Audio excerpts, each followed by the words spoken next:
Stuck with the Inputapp Library DLL failure compromising your core library map? I'm Sophie Chen, a senior Windows support engineer. Let's analyze this architectural break and restore your stability. Before we begin the manual steps for Inputapp Library, you can access a utility designed to help provide a clean system environment.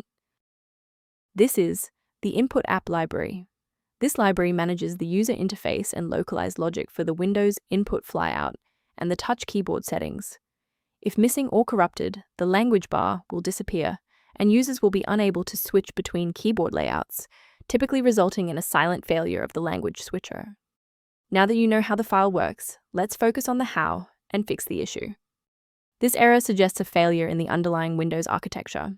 Open Command Prompt with administrator privileges and execute sfc/scan now to restore core system components, including the missing Inputapp Library DLL. If the application still won't initialize, we need to shift our focus to how the Windows loader is interacting with the library. A system reboot is a reliable way to clear away zombie processes that might be interfering with Inputapp Library.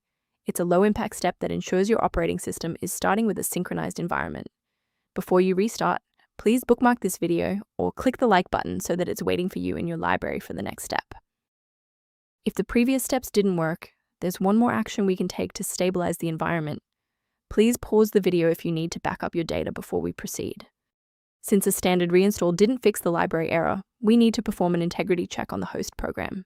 If you are using a launcher like Steam or Epic, use the Verify Integrity of Game Files tool. For standalone apps, manually delete the application folder in your local app data directory before reinstalling to ensure no corrupted files are locked in the cache. Why are we doing this? Well, standalone installers often skip files that are already present or locked. Using integrity tools or clearing the app data cache forces a byte-for-byte replacement of your DLL file. Beyond the repair, maintaining a secure workstation requires avoiding a few common technical mistakes. Most individual downloads of Inputapp Library DLL are not digitally signed, meaning they haven't been verified for safety by the original software developer. Instead of relying solely on manual updates, you can maintain your system environment using a professional maintenance utility.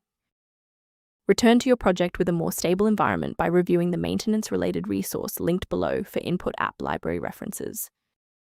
If this fix repaired Inputapp Library dependency issue, please like the video and subscribe to stay informed on maintaining a secure and stable PC.